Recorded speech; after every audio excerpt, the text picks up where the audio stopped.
Assalamualaikum dan salam sejahtera. Dua kawasan undi GRC jatuh ke parti pembangkang. 10 orang pembangkang akan menjadi anggota parlimen, termasuk seorang anggota pembangkang wanita Melayu yang pertama. PAP hanya berupaya meraih 61.2% undi popular berbanding 69.9% pada pilihan raya 2015. Apakah ini satu mandat yang jelas untuk PAP memerintah 5 tahun lagi? Pilihan raya 2020 Singapura yang diadakan sedang wabak COVID-19 masih belum bereda membawa banyak peristiwa bersejarah dan kesan jangka panjang. Untuk membincangkan isu dan implikasi keputusan pilihan raya ini, Encik Nizam Ismail dan Encik Abdul Rahman Muhammad Said. Selamat datang. Saudara berdua, setelah 9 hari kita berkempen dalam pilihan raya luar biasa ini, satu isu yang sering disuarakan ialah keresahan dan kemarahan rakyat. Mengapa pilihan raya ini harus berlangsung semasa wabak COVID-19 belum reda? Malah ada yang terpaksa beratur dan menunggu lebih sejam untuk mengundi semalam. Apakah api kemarahan ini antara punca mengapa sokongan terhadap PAP merosot? Saudara Nizam. Terima kasih Pak Basir. Izinkan saya bertutur dalam bahasa Inggeris untuk demi pendengar kita yang mungkin kurang fasih dalam bahasa Melayu. So the mandate issue, I think that was the premise of these general elections, this very unusual set of general elections was to get a very strong mandate for the ruling party. And people were questioning that, why was there a necessity to obtain that strong mandate at a point in time when mankind, and I'm not exaggerating this, is facing the worst pandemic in recent history. There was a real risk that Singaporeans could suffer physically and in other ways as well. But then people were perplexed why these elections had to take place. And there was a lot of talk about political opportunism because there was a thinking that when you have it in terms of a crisis, it would benefit the incumbent party. And interestingly, in the course of the hustings, there was a leaked audio tape where Chan Chun Sing apparently was stating that PAP relies on crises like this to stay in power, because when that happens, people tend to vote for safety, a ticket to safety. And in the context of the pandemic as well, what we have seen is quite a patchy track record on the part of the ruling party in addressing it. People remember when the pandemic broke out, first came into Singapore, the message was don't put on a mask.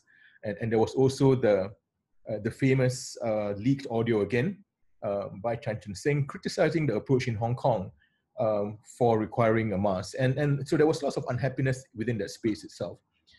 But I think more broadly, the issue is this. I think when you look at this election, the PAP won 61.24% of the popular vote.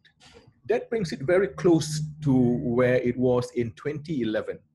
And that was characterized as a very angry set of elections.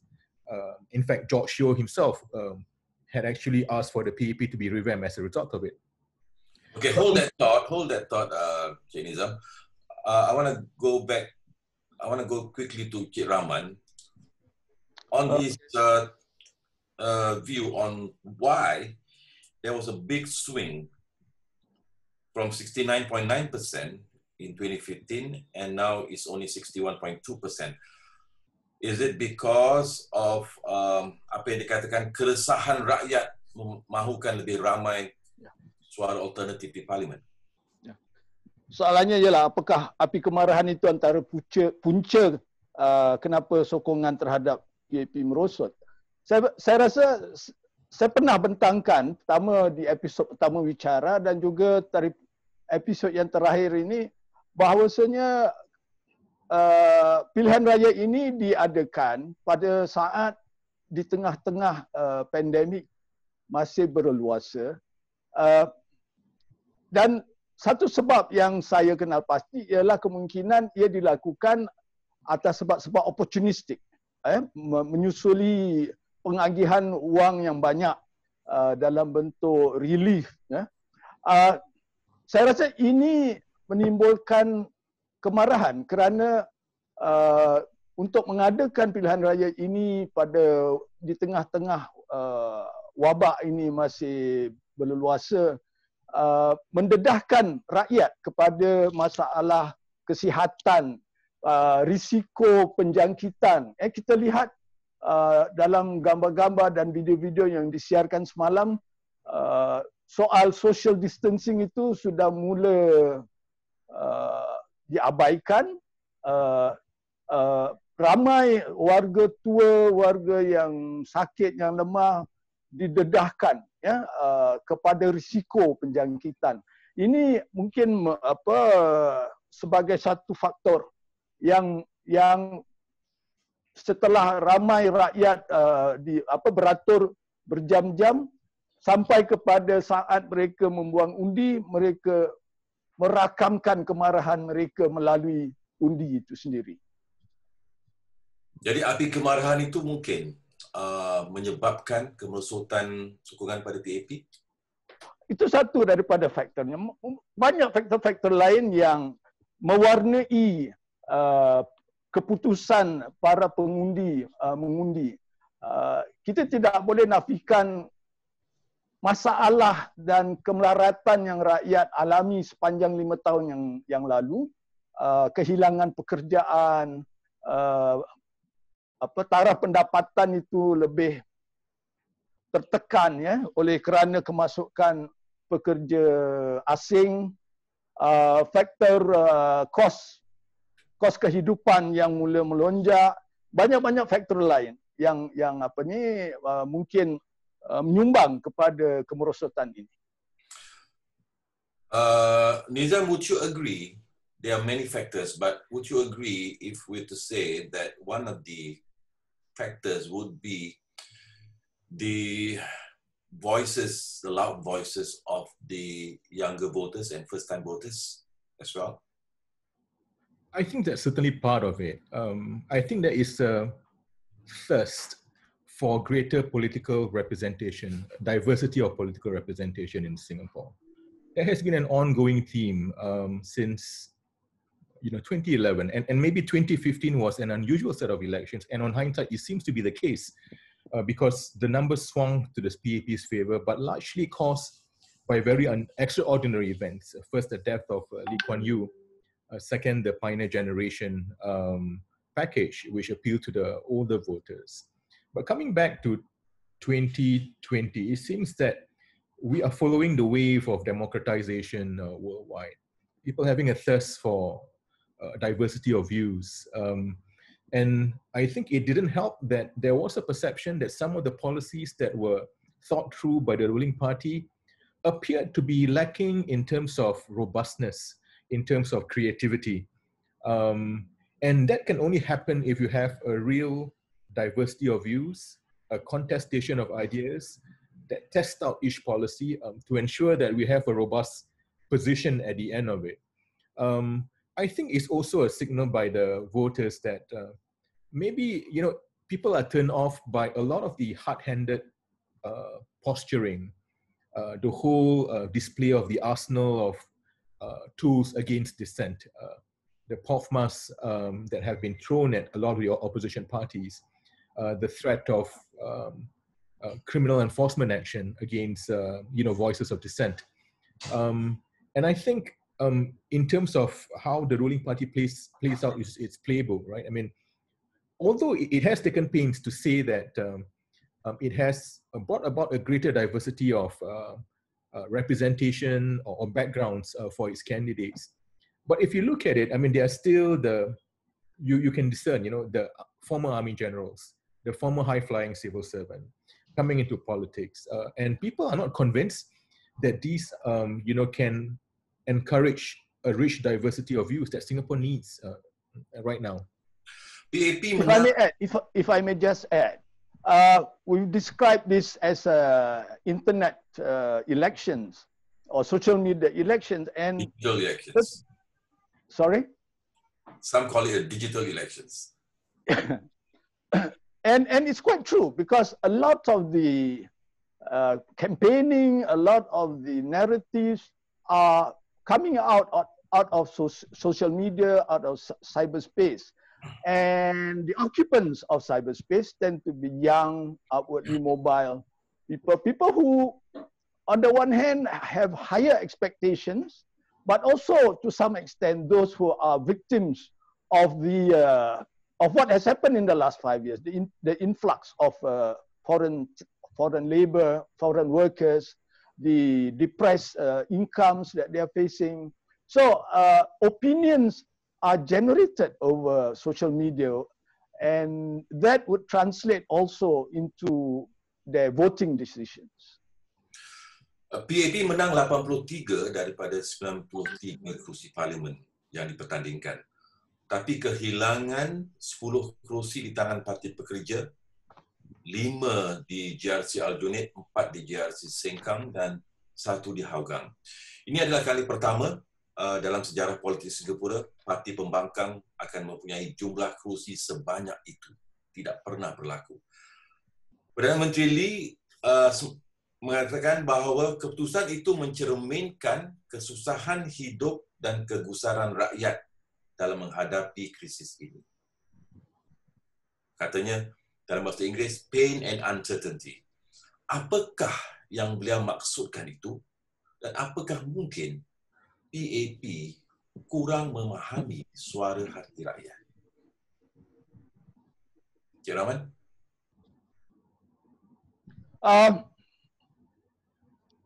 Setiap pihak mempunyai tanggapan atau perspektif masing-masing dalam pilihan raya ini. Tentunya apa yang dikatakan oleh PM Lee ada kebenarannya. Rakyat sengsara dengan mengharungi hidup dalam di tengah-tengah wabak ini. Tapi kita juga perlu maklum bahawa sebenarnya pilihan raya ini pada asalnya bermaksud untuk mendapatkan mandat ataupun penerimaan atau endorsement pada barisan pemimpin generasi keempat atau 4G leadership. Dan ini mungkin sebenarnya menjadi cerminan kenapa PAP mengalami kemenangan atau kekalahan, bergantung kepada bagaimana kita menanggap yang dilihat dari keputusan ini. Bahawasanya kalau itulah yang sebenarnya yang dimaukan, para pengundi mungkin tidak menerima sepenuhnya para pemimpin 4G ini. Ini satu cerminan. Ya. Nizar, do you feel that the strategy that the PAP adopted has backfired? I think the PAP would be very worried by the outcome of these elections. On the one hand, yes, it still has supermajority. It's 3 seats in parliament that allows it to, even pass constitutional changes fairly easily. I think the PAP would be very worried by the outcome of these elections. When you look at the close shaves they face, one is at West Coast GRC, where they lost to a very new PSP team. Yes, Dr. Tan Cheng Bock is a veteran politician, but Mr. Iswaran was a very strong and a very well-liked member of parliament in that constituency, and yet they only managed 51% of the votes. And turning to East Coast, and that was a constituency where they put the PM designate, Mr. Heng Swee Keat, there to contest against a very young Workers' Party team. A lot of them are actually first-time candidates, and yet he only managed 53% of the votes, which was disappointing. And I think it brings into question his command of confidence to be the next prime minister. So I think it has become problematic for the primary purpose of this election, which is to get that mandate for the 4G leadership. And if again, when you look at the way the campaign was being run, right at the outset when the debate took place, they had Vivian Balakrishnan rather than someone from the 4G team taking on the other political party. And then dalam teori flight to safety, semasa krisis biasanya orang ramai akan memilih jalan paling selamat, dan jalan paling selamat itu sudah tentunya untuk memilih parti yang memerintah. Tetapi mengapakah rakyat Singapura dalam pilihan raya kali ini melakukan sebaliknya? Cik Rahman? Ya, ini satu teori yang diterima ramai oleh political scientists, flight to safety. Tetapi ini mungkin satu-satu kalinya teori ini diuji, dan ternyata tidak semestinya teori ini boleh digunakan dalam setiap keadaan. Lebih-lebih lagi jika ada faktor-faktor lain yang lebih kuat yang boleh overturn teori flight to safety ini. Misalnya, saya yakin ramai para pengundi, sama ada tua atau muda, dibebani oleh masalah-masalah yang saya nyatakan tadi, soal kemasukan pekerja asing, soal kehilangan kerja, soal PMET menjadi pemandu Grab, soal kadar atau taraf pendapatan itu ditekan ke bawah. Ini menjadi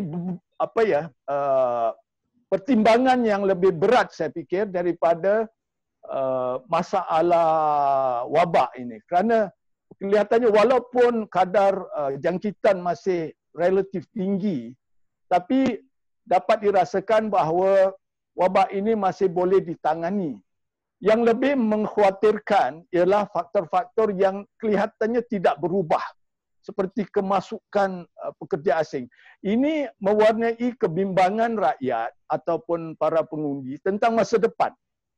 Jadi ini bukan pelarian kepada keselamatan, tapi kebimbangan terhadap masa depan untuk pengundi dan untuk generasi ataupun untuk anak-anak mereka.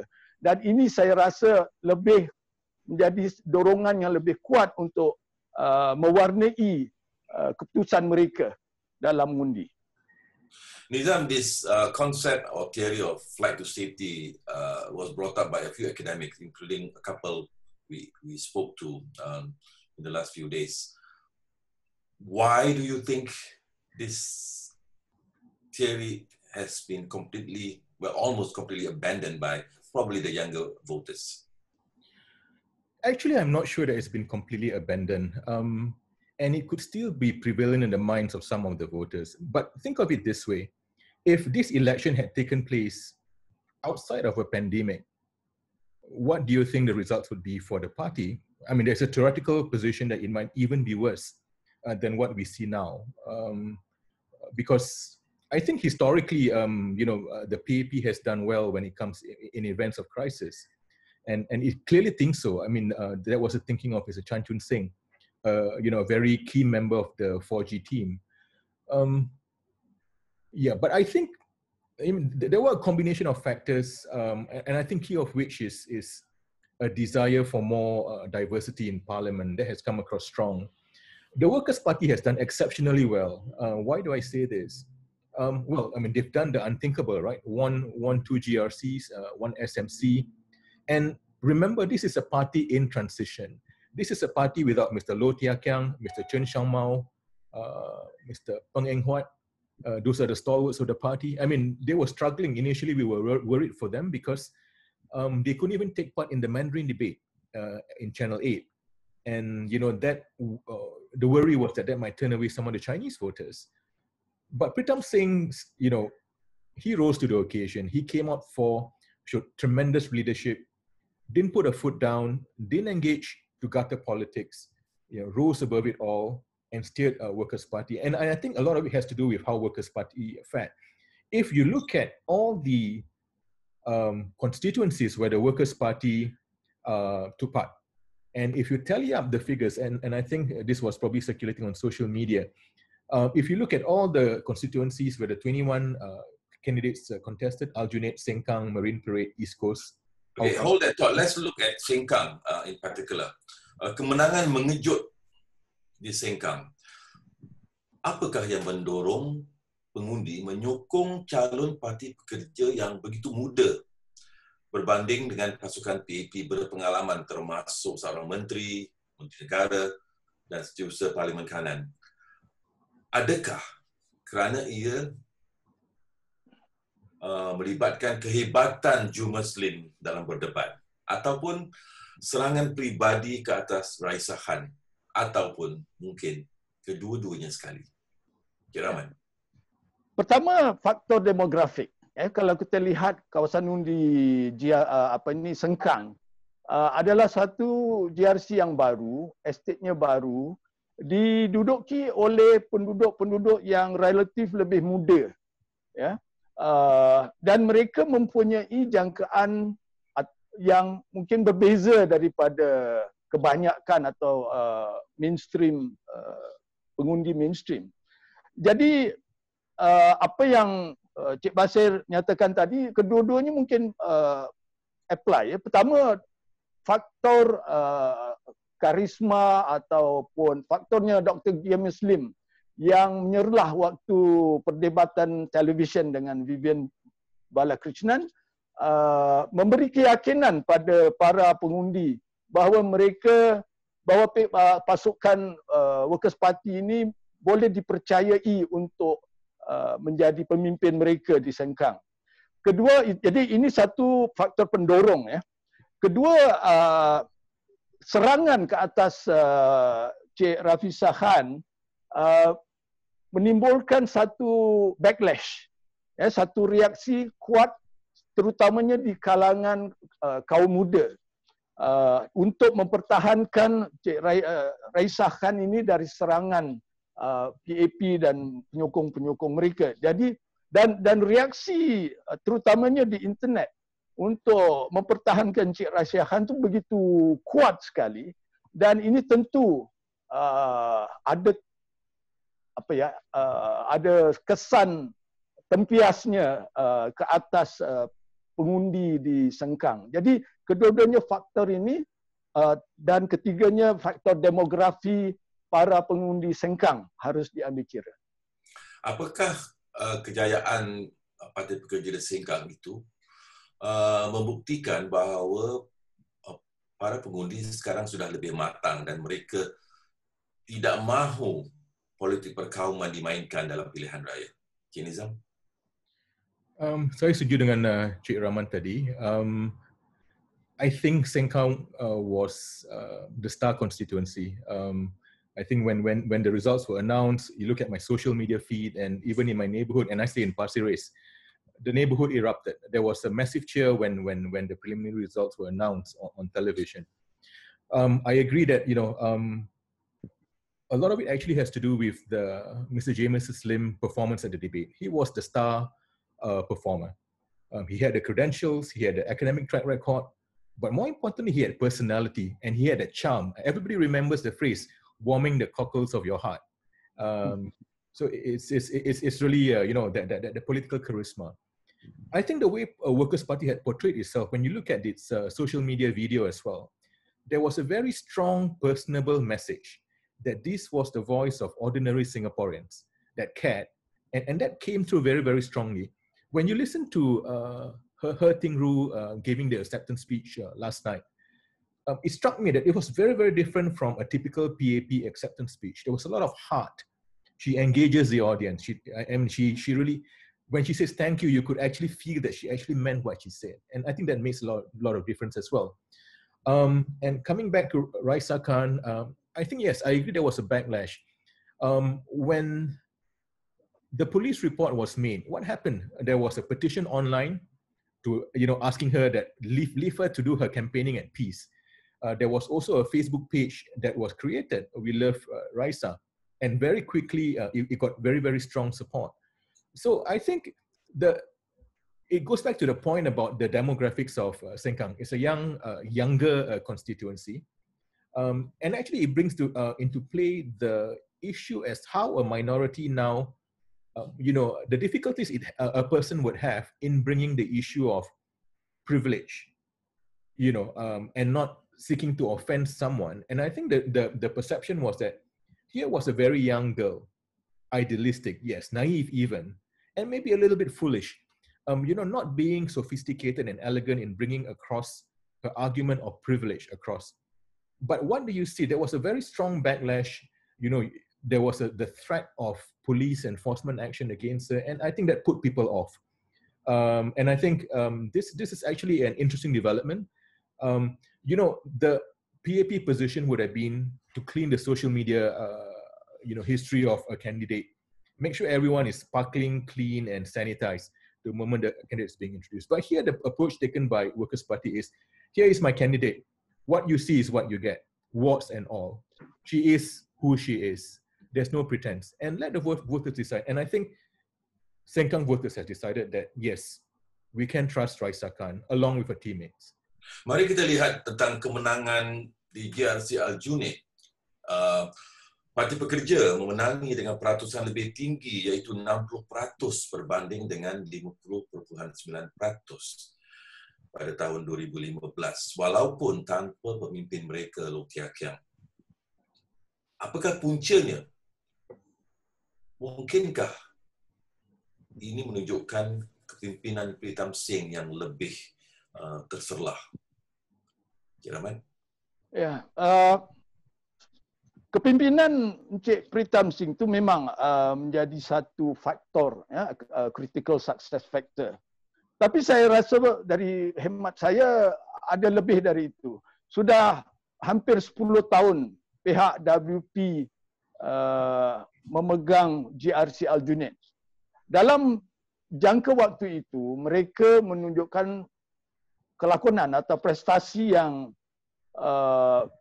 boleh diterima baik oleh para penduduk Aljunied. Mereka menghormati kepimpinan yang diberikan oleh pihak Workers' Party. Dan walaupun Workers' Party menjalankan satu proses pembaharuan, ia kelihatannya lebih licin, berjalan dengan lebih licin, dan kepimpinan ataupun Pritam Singh sebagai pemimpin WP itu lebih mudah diterima oleh para pengundi di Aljunied berbanding dengan proses pembaharuan yang dilakukan oleh PAP yang kelihatannya dilakukan lebih dekat pada pilihan raya. Kita maklum bahawa di Workers' Party, Encik Loh Tia Kiang menyerahkan kepimpinan kepada Pritam Singh lebih awal, lama sebelum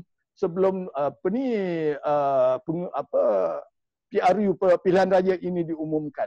Berbanding dengan PAP yang sekaligus melucutkan 20 lebih anggota parlimen yang berpengalaman dan dibawa masuk lebih dari 20 orang baru yang tidak berpengalaman.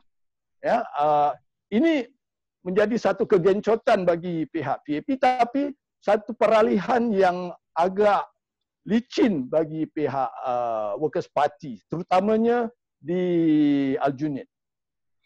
Nizam, do you think the transition of leadership from Loh Tia Kiang, who's often seen as being more appealing to the Chinese ground, handing over to Pritam Singh, who would appeal to the mass voters, English-educated young voters especially, does that play a very important part in garnering more support for Workers' Party? I think Workers' Party handled the transition very well, as Pak Rahman has said. They had the transition announced early. Pritam had a very young team. I mean, only a handful of the team members actually were taking part in the previous election. And think of it this way. I think at the beginning of the hustings, Workers' Party really, you get a sense that they wanted to consolidate their position in Aljunied, which they almost lost in 2015. It was a very close win. So they actually brought Gerald Giam and Leon Pereira, both did very well as NCMPs and both very well-liked personalities, back to Aljunied to strengthen the team. And remember that this is despite the the shadow, the very big sword hanging over the head of, quite literally over the Workers' Party, and that's the issue on the town council hanging over its head. And it was actually very refreshing to see that that didn't feature in these elections. I mean, credit to to everyone for putting it away. So I think leadership transition was done well. They managed to attract very good candidates who could relate to people. Raisa Khan, James Lim, and even in the other GRCs, some of the Malay candidates stood up very well, right? So we can see the renewal happening, and I think it can only mean that they will do well. I think the point I wanted to make earlier was that if you look at all the constituencies where it's a straight fight between WP and PAP, if you add up all the percentage of votes, Workers' Party had 50.49% of the popular vote compared to 49.5% of the PAP. Now that's very telling because it tells you that if Workers' Party comes to the ground, masuk gelanggang, there is a probability that they will get more votes than the PAP. And that's a very powerful position to be in. And it also tells the other political parties, the smaller ones who didn't do very well, to be honest, that maybe it's time for them to think about consolidation and, making way for some of the more credible, at least credible from the point of view of the voters, opposition parties to come and contest. Let me add in a bit, if I may. Over and above the smooth transition, I think we must not also forget, again, the demographic factor.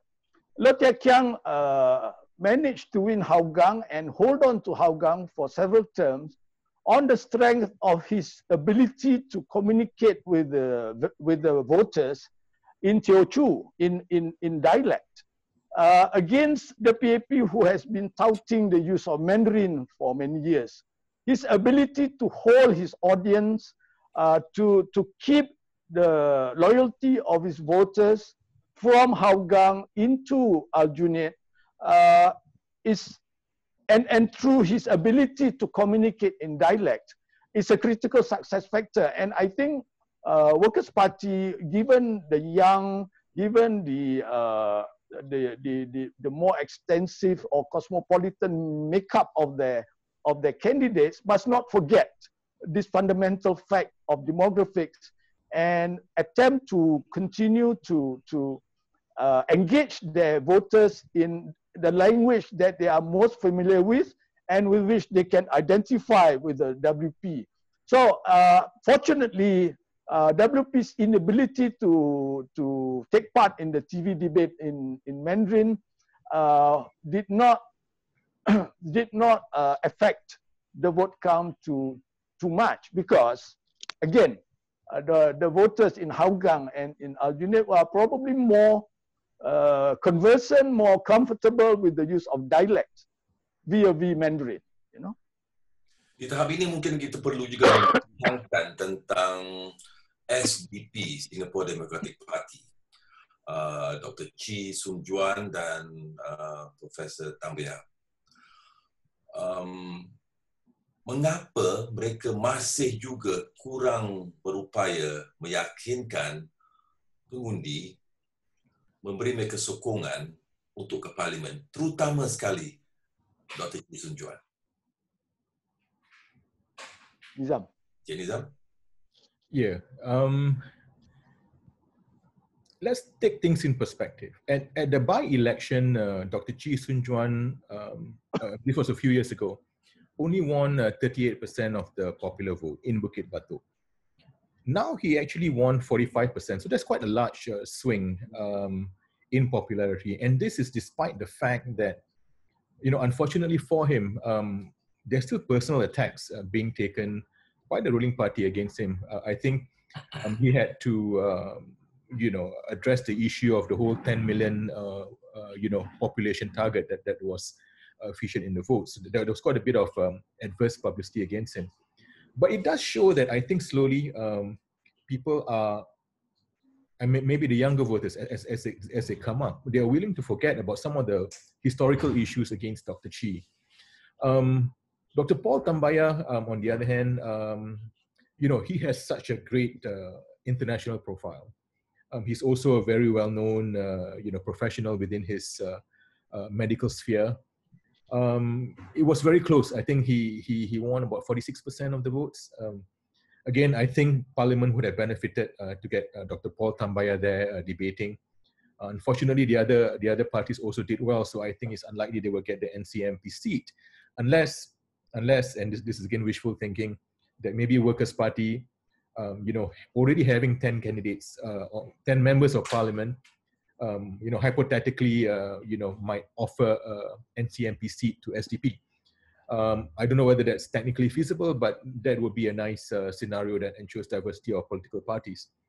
I think they're making inroads, but the challenge for SDP is, after Dr. Chi and Dr. Paul, who's the next level to come up and that they can come and bring the party forward.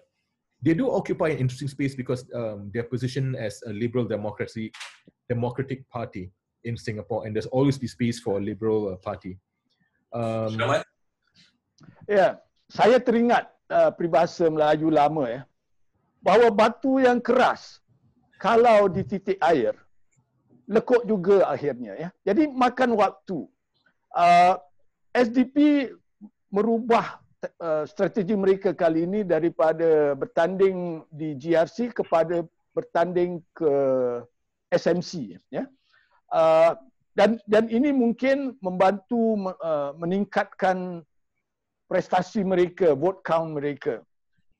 Tapi masih dibelenggu ya, mereka masih menarik baggage yang lama, masih menarik perhatian tentang apa yang terjadi di masa lalu. Sebagaimana kata Pak Nizam, mungkin pengundi-pengundi baru di masa-masa mendatang akan tidak memberi pertimbangan yang terlalu kuat atau terlalu berat terhadap apa yang terjadi di masa-masa lalu dan memberi perhatian dan sokongan kepada apa yang mungkin dilakukan oleh SDP di masa-masa depan. Kita juga maklum, atau mungkin ramai juga yang tidak maklum, dan saya pun hairan kenapa SDP tidak mengetengahkan ini. SDP merupakan satu-satu parti yang awal-awal lagi telah menyediakan apa yang dinamakan policy paper. Saya rasa ada dalam 8 atau 10 policy paper. Dan yang menarik, termasuk satu policy paper berhubungan dengan pembangunan masyarakat Melayu di Singapura ini.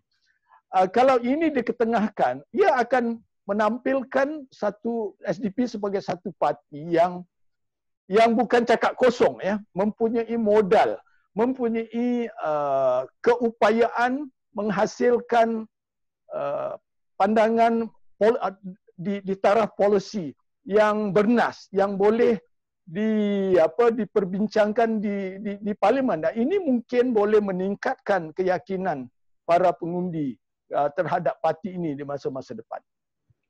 Kita beralih pula pada Dr. Tan Cheng Bock yang bertanding di West Coast dan kalah tipis. Jadi mengikut peraturannya untuk NCMP, pasukan Dr. Tan Cheng Bock sebenarnya yang layak menjadi NCMP. Tetapi Dr. Tan, saya masih ingat, pernah mengatakan beliau tidak akan mengambil kedudukan NCMP jika ditawarkan. Soalannya ialah, apakah beliau perlu berfikir lagi tentang peranan menjadi NCMP di Parlimen? Encik Nizam. I think for Dr. Tan Cheng Bock, even if he personally doesn't take up the NCMP post, I think it is very probable that he will get somebody else to be NCMP from the GRC. For instance, Mr. Leong Man Wai would be a very good candidate for the PSP. Strategically, I think it is important for PSP to be heard, to be seen in Parliament for a very new party. So I think it makes sense for him to fill up that slot. Not himself, but someone else. People forget that Tan Cheng Bock actually won the highest percentage of votes in the history of the PAP ever, and that was 88% in 2001. He was very well liked in his constituency then. he was, he's a very shrewd politician, and he brought a lot of the former PAP, ground crew, if you like, to support him. And I think he ran a very credible campaign. He also did, PSP also did well in Choa Chu Kang with 41% of the votes. And this is for a first-time party with a relatively unknown team. But why, despite all the expectations and big following of Dr. Tan in his former constituency, people were expecting him to win, but why did he lose? Well, it was always difficult to start off with, right? 3 ministers on the other side, or 3 office holders, and I think 2 or 3 ministers, I can't remember. In 2015, Dr. Iswaran and his team won 78% of the votes. And therefore, for Dr. Tan Cheng Bock to come and win 48% of the votes, so Iswaran's team only won about 51% of the votes. That's a remarkable achievement. And I think I think PSP's performance in West Coast is quite creditable. The margin is really the narrowest. 4%, 3%. It's like almost winning. Of course, in numbers game like the elections, a miss is as good as a mile. But given the circumstances, being a new party, that what PSP has achieved against an incumbent with 2 ministers or 3 ministers is quite creditable, by any standards. Saudara, saya rasa di sini saja kita berhenti sebentar kerana banyak lagi isu yang perlu dibincangkan. Dalam episod akan datang, kami akan cuba membincangkan bagaimana kemenangan tipis Encik Heng Swee Keat di East Coast akan menjejas rancangan peralihan kuasa pimpinan 4G dan apa pula cabaran yang perlu dihadapi khususnya untuk masyarakat Melayu pada masa depan. Hingga jumpa lagi.